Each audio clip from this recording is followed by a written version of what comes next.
देखें जी, टॉपिक है next, inter conversion of potential and kinetic energy.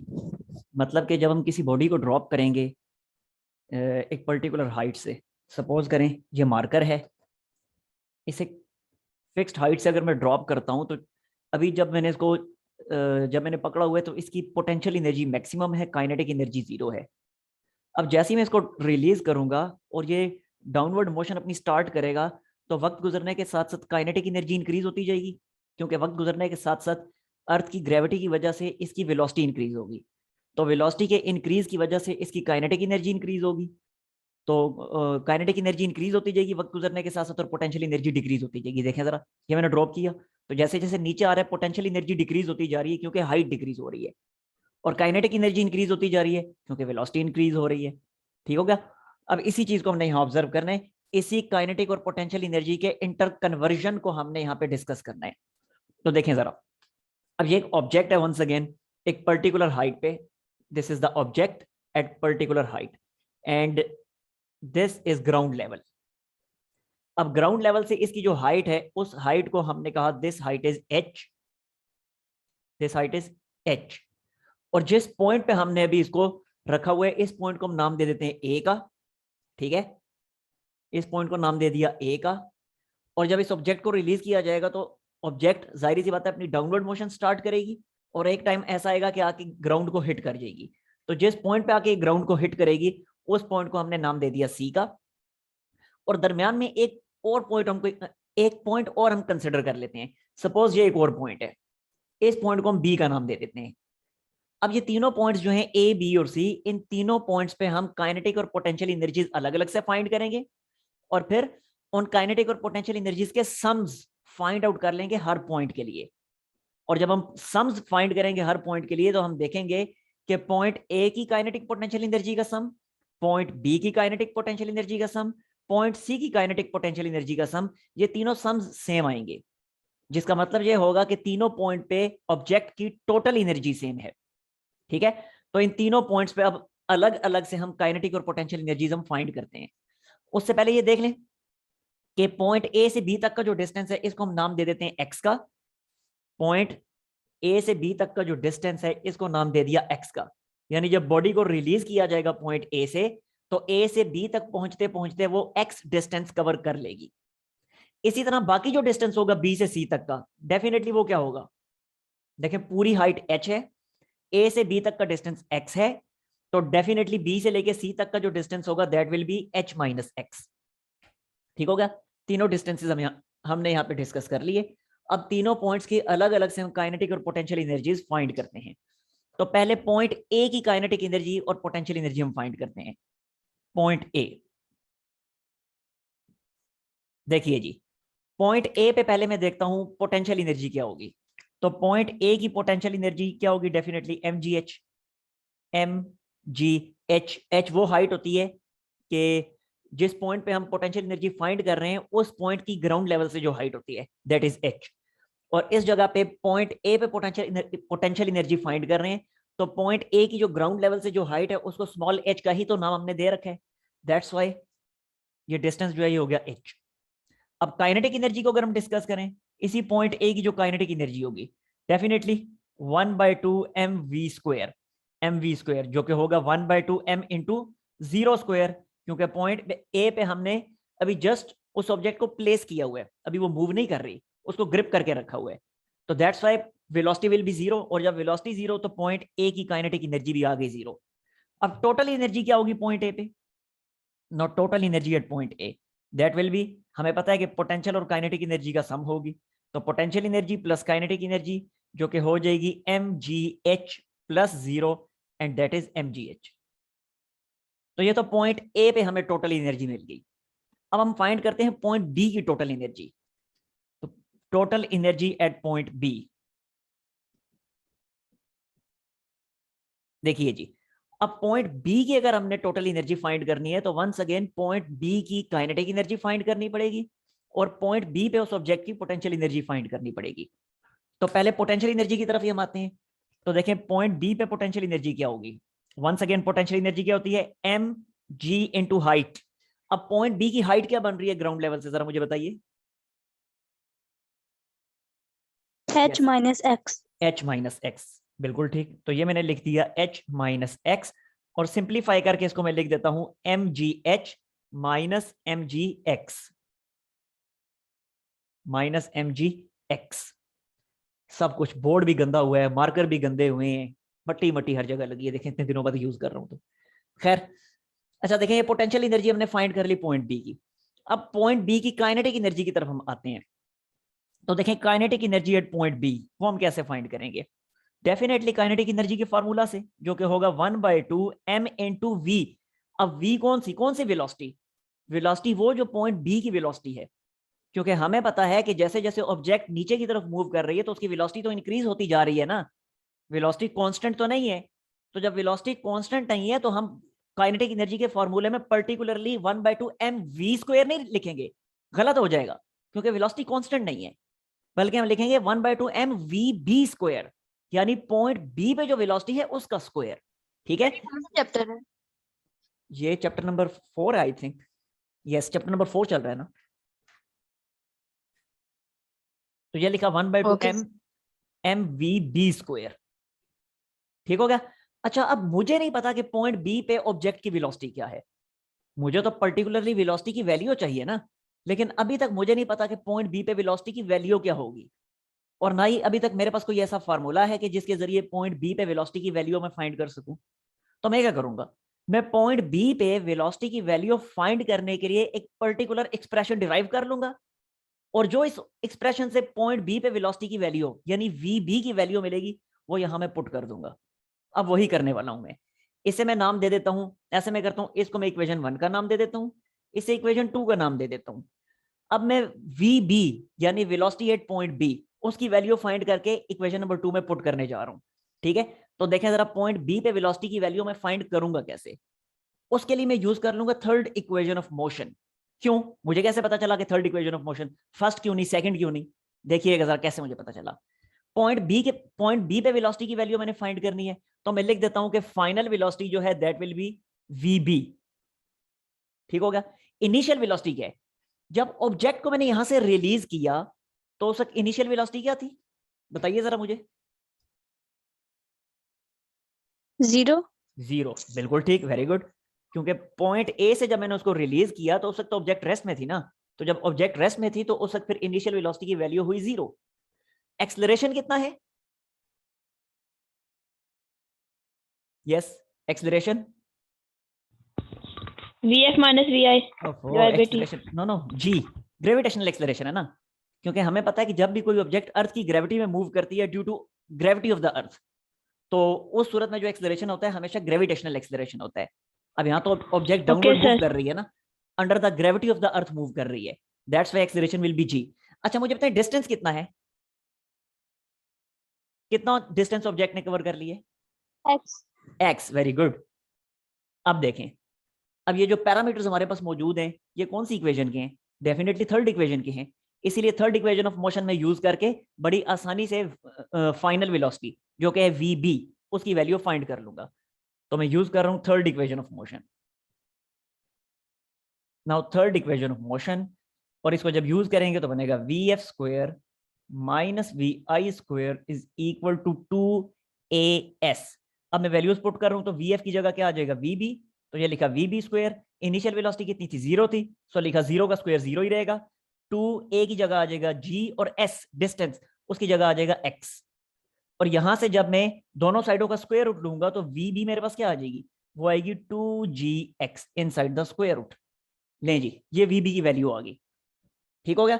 अब वीबी की वैल्यू मैं यहां पुट कर देता हूं इक्वेशन नंबर 2 में। सर जी जी, सर ये टीई क्या है?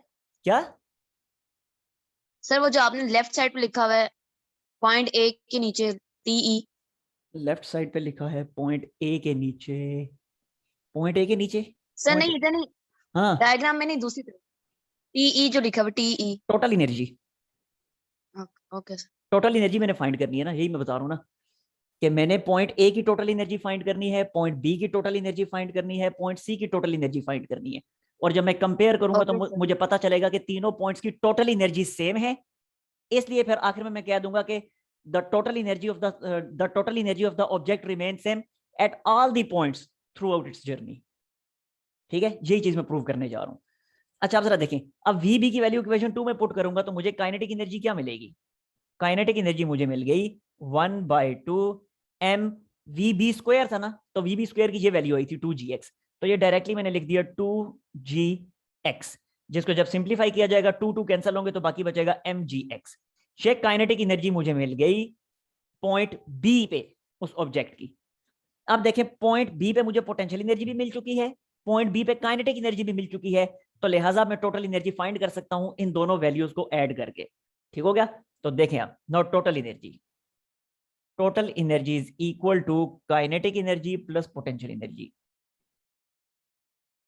And this is equal to क्या वैल्यू है काइनेटिक एनर्जी की, जो हम फाइंड कर चुके हैं, जो कि है mgx, प्लस का साइन। पोटेंशियल एनर्जी की क्या वैल्यू है, जो हमने फाइंड की थी mgh माइनस mgx, तो mgh माइनस mgx। अब जरा देखें, अब जो जो कैंसिलेशन हो रही हो कैंसिलेशन कर लें, तो ये दोनों mgx कैंसिल, तो बाकी क्या बचा? बाकी बचा mgh। तो देखें पॉइंट ए पे भी टोटल एनर्जी यही आई थी mgh, पॉइंट बी पे भी टोटल एनर्जी यही आई है mgh। अब इसी तरह पॉइंट सी पे भी हम टोटल एनर्जी फाइंड करेंगे और देखेंगे वो भी mgh ही बनेगी। ठीक है, पहले इसका स्क्रीनशॉट ले लें क्योंकि मेरे पास स्पेस खत्म हो चुकी है।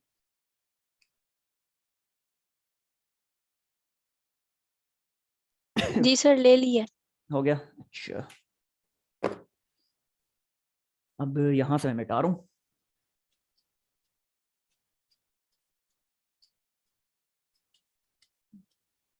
अच्छा जी, अब मैं टोटल एनर्जी फाइंड कर रहा हूं पॉइंट सी पे। तो वंस अगेन पॉइंट सी की काइनेटिक एनर्जी और पॉइंट सी की पोटेंशियल एनर्जीज मुझे फाइंड करनी पड़ेंगी। पॉइंट सी, अच्छा अब जरा देखिएगा पॉइंट सी पे पोटेंशियल एनर्जी कितनी है? यस, एम जी इंटू कितनी है हाइट पॉइंट सी की ग्राउंड लेवल से? हाँ जी, इतना मुश्किल सवाल तो नहीं है। पॉइंट सी की हाइट कितनी है ग्राउंड लेवल से? आप लोगों को मेरी आवाज आ रही है? एच है sir, H. H sir H है। नो नो, पॉइंट सी की ग्राउंड लेवल से कितनी हाइट है? 0। 0 है ना, तो यहाँ पे अब 0 आएगा। So potential energy point C की आ गई 0। ठीक हो गया? ये पॉइंट सी की पोटेंशियल एनर्जी आ गई हमारे पास। अब पॉइंट सी की काइनेटिक एनर्जी फाइंड कर लेते हैं। तो देखें पॉइंट सी पे कितनी बनेगी काइनेटिक एनर्जी? 1/2 एम। अब क्या लिखूं, वेलोसिटी क्या लिखूं? यस, जब पॉइंट बी पे पोटेंशियल, जी जी, सी वी सी, बिल्कुल ठीक है, 1/2 V M V C square, ये पॉइंट सी की वेलोसिटी है। क्योंकि जब पॉइंट बी पे वेलोसिटी, पॉइंट बी पे जब मैंने काइनेटिक एनर्जी फाइंड की थी तो मैंने लिखा था kinetic energy is equal to 1/2 M V B square. अब पॉइंट सी पे है तो 1/2 एम वी सी स्क्वायर, क्योंकि सी तक आते आते वेलोसिटी अब और ज्यादा इंक्रीज हो चुकी है। ठीक हो गया? अच्छा, बिल्कुल इसी तरह जैसे अभी मैंने ये आपके सामने कैलकुलेट कर रखी है, पॉइंट बी पे वेलोसिटी कैलकुलेट की थी, बिल्कुल सेम इसी प्रोसीजर को यूज करते हुए, इसी प्रोसीजर को फॉलो करते हुए अब पॉइंट सी पे भी मैं वेलोसिटी फाइंड करने जा रहा हूं। तो देखें जरा, अब क्या लिखूंगा, इसे नाम दे दें, क्या इक्वेशन हो चुकी थी पहले, आई थिंक 1 और 2 थी, इसे 3 का नाम दे दें, इसे 4 का नाम दे दें। अच्छा आप जरा देखिएगा, मैंने वेलोसिटी फाइंड करनी है पॉइंट सी पे, यानी वी सी की वैल्यू फाइंड करनी है। तो अब फाइनल वेलोसिटी मेरी क्या हुई, वो होगी वी सी। इनिशियल वेलोसिटी क्या हुई? वंस अगेन ऑब्जेक्ट को पॉइंट ए से रिलीज किया गया था और पॉइंट ए पे इनिशियल वेलोसिटी 0 थी, सो ये मैंने लिख दिया V I is equal to 0। Acceleration एक दफा फिर क्या होगा, वो होगा जी, ग्रेविटेशनल एक्सेलरेशन। जबकि टोटल डिस्टेंस कितना होगा जरा बताएं मुझे, what is the total distance? H. H, बिल्कुल ठीक है, टोटल डिस्टेंस अब यहाँ पे एच, कि ए से लेके सी तक आने में बॉडी ने कितना डिस्टेंस कवर कर लिया, तो वो एच होगा। सो अब मैं once again third equation of motion में तमाम वैल्यूज पुट कर रहा हूं, using third equation of motion. तो third equation of motion, once again V F square minus V I square is equal to 2as, और जब वैल्यूज पुट करूंगा तो बनेगा वी एफ की जगह क्या आ जाएगा, वो हो जाएगा वी सी, तो बना V C square minus V I कितना है, वो है 0, इज इक्वल टू 2gh, और यहां से वी सी स्क्वायर की वैल्यू क्या आई, 2gh, और अगर वी सी की वैल्यू फाइंड करनी है तो वंस अगेन √2gh हो जाएगी। अब जरा देखें, अब इक्वेशन 4 क्या बनेगी, नाउ इक्वेशन 4 इंप्लाइज, तो इक्वेशन 4 बनती है kinetic energy is equal to 1/2 M V C की वी सी स्क्वायर है, तो वी सी स्क्वायर की जगह आ जाएगा 2GH। सो ये लिखा मैंने 2GH। वंस अगेन 2 और 2 कैंसिल होंगे, तो काइनेटिक एनर्जी कितनी बन गई, वो बन गई mgh। ठीक हो गया, ये आ गई हमारे पास काइनेटिक एनर्जी। अब टोटल एनर्जी की अगर हम बात करें, तो टोटल एनर्जी हमें पता है काइनेटिक और पोटेंशियल एनर्जी का सम होगी। सो इन दोनों को अब हम ऐड कर देंगे और हमें पॉइंट सी पे भी टोटल एनर्जी मिल जाएगी। और देखें जरा, पॉइंट सी पे जो टोटल एनर्जी मिल रही है वो भी वंस अगेन mgh ही मिल रही है, यानी सेम टोटल एनर्जी मिल रही है। Total energy is equal to kinetic plus potential, और ये बन जाएगी kinetic. What is kinetic energy, वो है mgh, और पोटेंशियल क्या है, पोटेंशियल है 0। सो ओवरऑल एनर्जी हमारे पास आ गई mgh। अब देखें तीनों पॉइंट्स, पॉइंट ए पे भी टोटल एनर्जी mgh है, पॉइंट बी पे भी टोटल एनर्जी mgh है, और पॉइंट सी पे भी टोटल एनर्जी mgh है। वो अलग बात है कि पॉइंट ए पे पोटेंशियल एनर्जी जो थी, अब यहाँ पे बल्कि मैं लिख भी देता हूँ, चलें। पॉइंट ए पे जो टोटल पोटेंशियल एनर्जी थी पॉइंट ए की, वो थी mgh, और इसी पॉइंट ए की काइनेटिक एनर्जी थी 0। पॉइंट बी पे जब हम पहुंचे, तो पॉइंट बी पे पोटेंशियल एनर्जी कितनी बनी थी, वो बनी थी mgh माइनस mgx। ये बनी थी पोटेंशियल एनर्जी पॉइंट बी पे। और काइनेटिक एनर्जी यहां पे कितनी बनी थी, काइनेटिक एनर्जी कितनी थी, वो थी mgx। और पॉइंट सी पे जब हम पहुंचे, तो यहां पे पोटेंशियल एनर्जी बन चुकी है 0, और यहां पे काइनेटिक एनर्जी बन चुकी है mgh। यस, एनी प्रॉब्लम जी, कोई मसला? नो सर, क्लियर है। ओके। अच्छा, अब एक चीज जरा और देखिएगा, एक चीज और देखिएगा कि हाईएस्ट पॉइंट जो है, उस हाईएस्ट पॉइंट पे पोटेंशियल एनर्जी mgh है, और जो लोएस्ट पॉइंट है यानी बिल्कुल ग्राउंड लेवल जो है, वहां पे काइनेटिक एनर्जी mgh है। इसका मतलब क्या हुआ, इसको वर्ड्स में किस तरह एक्सप्लेन करेंगे हम? एल्टीट्यूड पे, हाइट पे काइनेटिक एनर्जी 0 हो जाती है, और नीचे जब ग्राउंड पे पोटेंशियल एनर्जी 0 हो जाती है। नहीं, वो तो बात ठीक है ना, मैं कह रहा हूँ इसको वर्डिंग में कैसे एक्सप्लेन करेंगे, ये तो लिखा हुआ है ना कि हाईएस्ट पॉइंट पे पोटेंशियल एनर्जी mgh है और लोएस्ट पे काइनेटिक एनर्जी mgh है।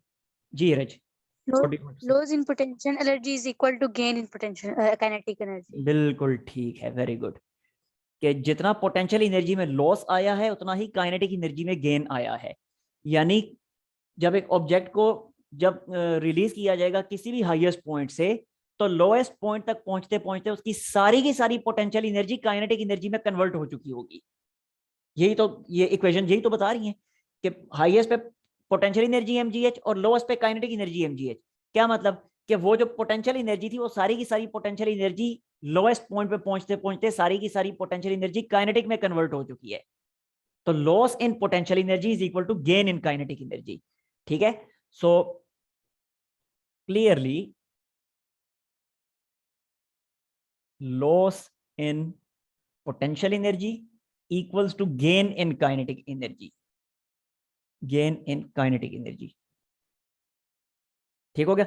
अच्छा, ये बात याद रखनी है कि जो लिखे ना आपके सामने, मैंने ये जो इक्वेशन लिखी है कि loss in potential energy is equal to gain in kinetic energy, इसको चले मैं ऐसे लिख भी देता हूं कि mg, अब देखें हाईएस्ट पॉइंट जो है उसकी पोटेंशियल एनर्जी कितनी है, उसकी पोटेंशियल एनर्जी है mgh, और उसकी हाइट कितनी है, उसकी हाइट है h।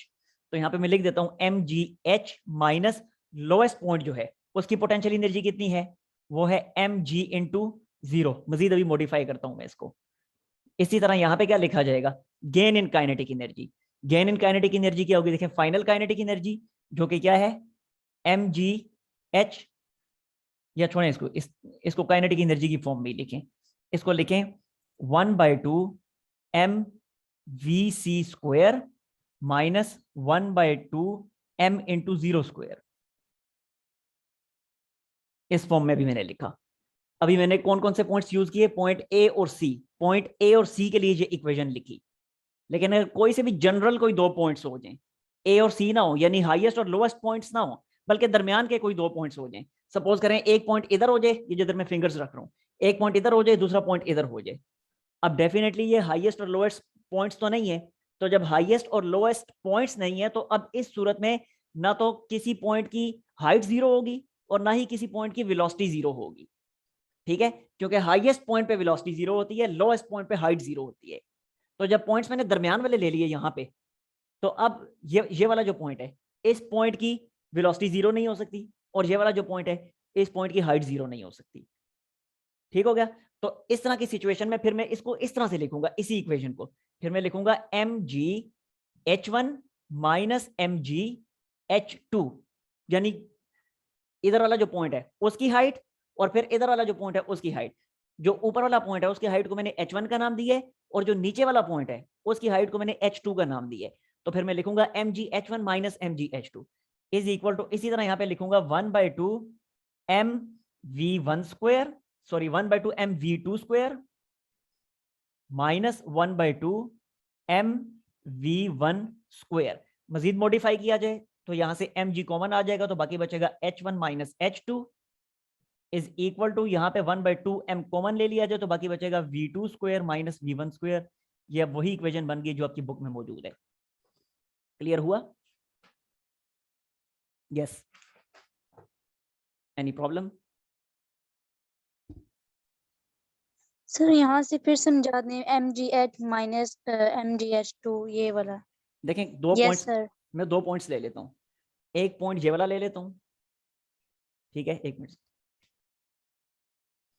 एक ये वाला पॉइंट ले लिया, इस पॉइंट को मैंने नाम दे दिया पॉइंट नंबर 1 का, और एक ये वाला पॉइंट ले लिया इस जगह पे, इस पॉइंट को मैंने नाम दे दिया पॉइंट नंबर 2 का। अब देखें बिल्कुल क्लियर है, पॉइंट नंबर 2 की जो हाइट है इसको मैं नाम दे दूंगा h2 का, और जो पॉइंट नंबर 1 की हाइट है इस हाइट को मैं नाम दे दूंगा h1 का। अब जरा इसी के अकॉर्डिंग अब देख लें, तो देखें पोटेंशियल एनर्जीज के डिफरेंस की अगर मैं बात करूंगा तो मैं कहूंगा पॉइंट 1 की पोटेंशियल एनर्जी माइनस पॉइंट 2 की पोटेंशियल एनर्जी। तो पॉइंट 1 की पोटेंशियल एनर्जी क्या बनेगी? वो बनेगी mgh1, आगे माइनस का साइन, पॉइंट 2 की पोटेंशियल एनर्जी, क्योंकि हाइट h2 है तो इसकी पोटेंशियल एनर्जी होगी mgh2 will be equal to, अब होगा चेंज इन काइनेटिक एनर्जी। तो फाइनल काइनेटिक एनर्जी क्या होगी? देखें पॉइंट 2 पे काइनेटिक एनर्जी ज्यादा होगी क्योंकि वेलोसिटी ज्यादा हो चुकी है, तो इसलिए होगा 1/2 mv2 स्क्वायर, यानी पॉइंट 2 की वेलोसिटी का स्क्वायर। तो ये लिख दिया 1/2 mv2 स्क्वायर, माइनस का साइन, जो ऊपर वाला जो पॉइंट है, हायर पॉइंट जो है उसकी काइनेटिक एनर्जी, और हायर पॉइंट 1 है तो उसकी काइनेटिक एनर्जी क्या होगी? 1/2 mv1 स्क्वायर। सो ये लिख दिया, आगे कॉमन ही लिया बस। क्लियर हुआ? Okay sir. Yes sir, clear. अच्छा जी, हमदा, हमदा एंड बीहा।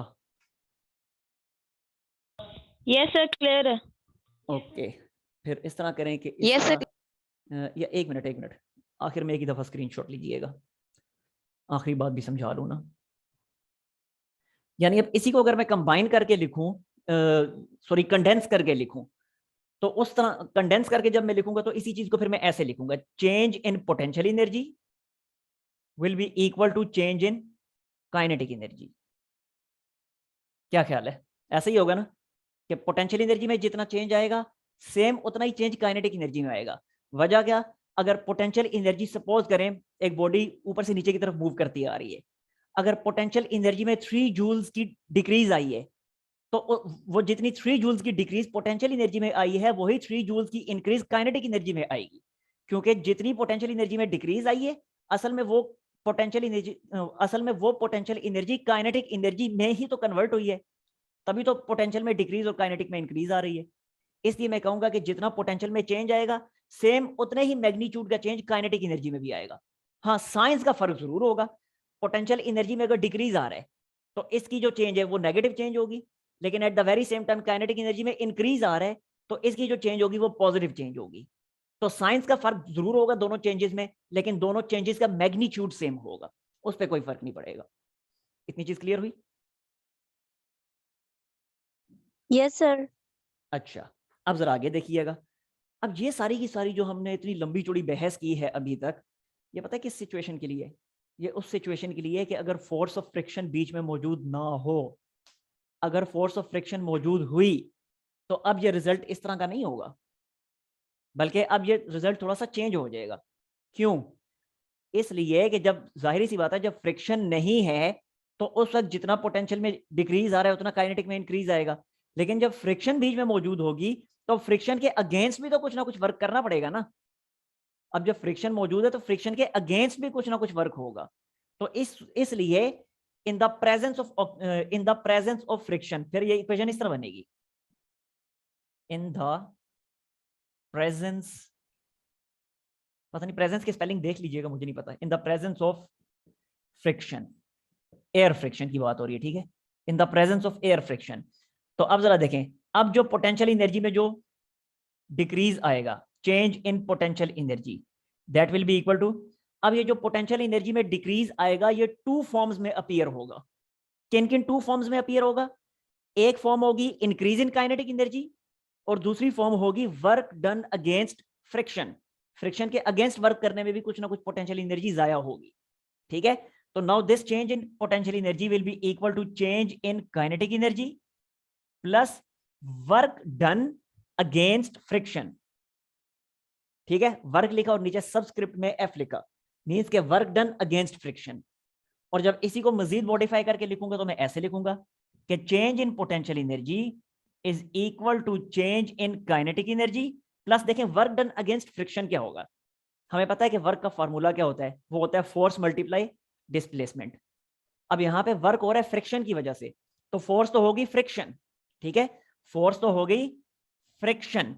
और डिस्प्लेसमेंट क्या है? डिस्प्लेसमेंट वही डिस्प्लेसमेंट के जितना बॉडी ने कवर कर लिया है, ठीक है। अगर बॉडी सपोज करें ए से लेके बी तक आ चुकी है तो डिस्टेंस क्या होगा? वो डिस्टेंस एक्स होगा। अगर बॉडी कंप्लीटली ए से लेके सी तक आ चुकी है अब डिस्टेंस एच होगा। लेकिन अब हम ये जो रिजल्ट यहाँ पे लिख रहे हैं वो पर्टिकुलरली इस फिगर के लिए नहीं लिख रहे, ये फिगर तो हमने सिर्फ अपने समझने के लिए ड्रॉ की थी, अपनी डेरिवेशन के लिए ड्रॉ की थी। अब जो रिजल्ट मैं यहाँ पे लिख रहा हूँ ये जनरली रिजल्ट लिख रहा हूँ, एक जनरल रिजल्ट लिख रहा हूँ हर तरह की फिगर के लिए, ठीक है। तो अब जो यहाँ पे डिस्टेंस कवर होगा वो कोई भी डिस्टेंस हो सकता है और डेफिनेटली वो डिस्टेंस हाइट होगा, और हाइट के लिए फिजिक्स में जो एब्रीविएशन हम यूज करते हैं वो एच होती है। देयरफॉर मैं लिखूंगा frictional force multiply distance, distance means height. तो this is the final equation that has been written in your book. Yes, any problem now? No sir, clear है। कोई भी मसला है तो पूछ लें। जी हमदा नबिया। जी सर, क्लियर है। ओके, फिर इसका ले